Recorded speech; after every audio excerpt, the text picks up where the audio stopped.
Good morning, children. How are you all? Hope you are all doing well. Take proper precautions and protect yourselves. Stay home, stay safe. Children, I am Rani and I teach social studies for you. Children, in your previous lesson, you learned about the globes and maps, isn't it? Yes. You have even learned about the different types of maps. That is, the physical maps, the political maps, and the thematic maps. And now let's learn about India physical and political features. So before we enter into our session, let's learn about a continent. A large landmass that is separated by the ocean is called a continent. Children, on our earth, we have 7 continents and 5 oceans. These 7 continents are separated by the 5 oceans. But children, the continents are separated, but the oceans are connected to each other. When you see a world map, you will know about those. So now let's see on our screen. Children, can you see a map on your screen? This is the continent of Asia. This is the largest continent in the world. India is located in this continent, that is in the southern part of Asia. India is situated. Children, can you see the green color here? This is India. Okay, so India is a large country, but when it comes in terms of area, it is in the 7th place, but in terms of population, India is in the 2nd place. Children, can you see? This is India outline map. But can you see a map here? This is India political map. Children, this is a political map, and the map that you have on your screen is India outline map. India is also called a peninsula. Children, do you know what a peninsula is? An area surrounded by water on 3 sides is called a peninsula. That's why India is called a peninsula. Children, can you say India is surrounded by water on 3 sides? Follow my cursor, children. On the east, it has Bay of Bengal. On the west, it has the Arabian Sea. And on the south, India is having the Indian Ocean. So, as it is surrounded by water on 3 sides, India is called a peninsula. So, children, now let's learn about the extent of our country. From the north to the south, that means from Jammu Kashmir to Kanyakumari. Children, can you see here? This is the Jammu Kashmir and this is the Kanyakumari. So from Jammu Kashmir to Kanyakumari, India's extension is 3,200 kilometers. And when it comes to east-west extension, can you see? This is the eastern direction. That is from Arunachal Pradesh to the west, that is in Gujarat.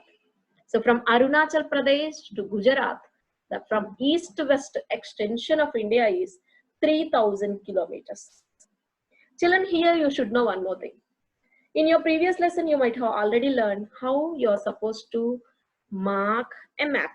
Yes, what the rules that you are supposed to follow, what are the regulations that you have in order to mark a map.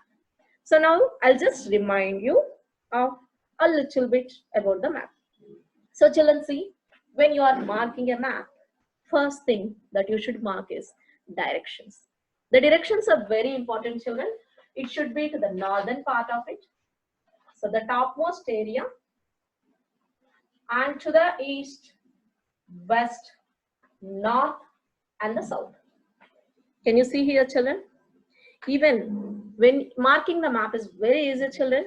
So if you take a map, any map that you take, when I keep the map facing towards me, when the map is facing towards me, on my right hand side, it is the east. On the left hand side, it is the west. On the top, it is the north, and on the down, it is the south.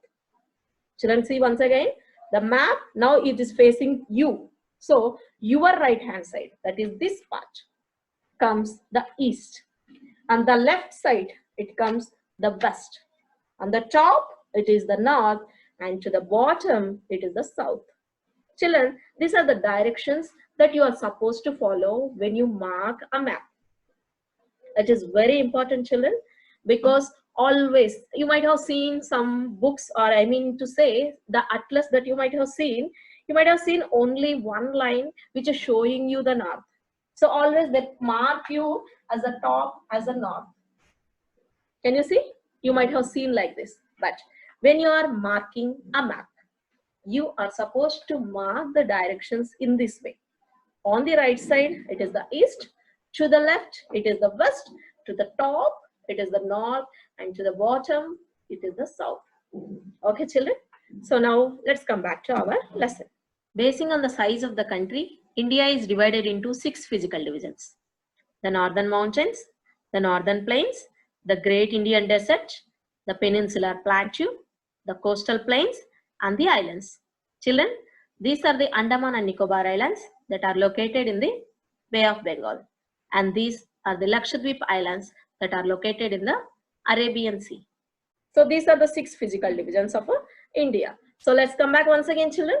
The northern mountains, the northern plains, the Great Indian Desert, the peninsular plateau, the coastal plains, and the islands.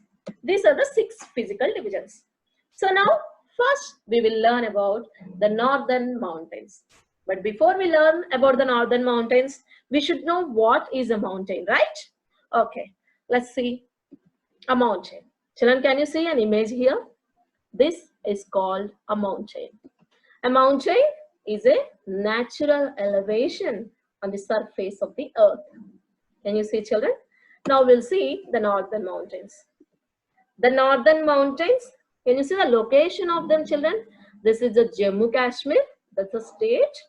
Jammu Kashmir, Himachal Pradesh, Uttarakhand, Sikkim, Arunachal Pradesh, Meghalaya, Tripura, Nagaland, Manipur. All these are the states that fall under the northern mountains. And children, the northern mountains are also called the Himalayas. The northern mountains are also called the Himalayas. These Himalayas are snow-capped mountains. That means they are covered with the snow. That is the reason we have many rivers in India that provide us water throughout the year. So children, did you see the mountain image here? The northern mountains, snow-capped mountains. Okay, so these mountains, the snow from the mountains melts and forms into river, and they flow towards the northern plains. Can you see the plain image, children? These are called plains. A plain is nothing but a flat, low-lying land. Children, from the northern mountains, can you see? Follow my cursor. Can you see this? This area, that is here we had northern mountains, right? So from these northern mountains, from the snow-capped mountains, the rivers flow down to the northern plains and makes the land fertile. Children, what do you mean by fertile? It is nothing but the land is very good for cultivation. Okay, when the land is very good for cultivation, that kind of land is called fertile land. So northern plains are very fertile because they have water throughout the year provided by the Himalayan rivers. Himalayan rivers means the rivers that flow down from the Himalayas. Because the land here is very fertile, we can cultivate many food crops in this area. And the next one that we see is the desert region. Children, look at the maps or look at the images that you have seen till now. Remember about the northern mountains that we saw just before. The northern mountains are completely covered with the snow, where the climate is very cold. And when you see the northern plains, they are very fertile. You can see everywhere, the greenery you can see everywhere. But now you see, this is also a part of India which is covered with the sand. Children, this is called a desert. It is a desert. A desert is a land covered with a sand which receives less rainfall or no rainfall. So children, the part that is colored in red, that is The desert region. This is the desert region. The desert in India is called the Thar Desert. The desert in India is called the Thar Desert. Okay, children. Now let's see its location. Thar Desert is located in the Rajasthan and parts of Punjab and Haryana, and also the parts of Gujarat. Maximum part of the desert is in Rajasthan, but it covers little part of Punjab and Haryana and little the northern part of Gujarat. Here the climate is very hot and it receives very little rainfall. So because of this, people will not be able to cultivate proper crops. And one more thing here is the vehicles that we are using in our area, we cannot use them in the sand region. That is the reason camels are the most important means of transport in desert. So children, let us recap once.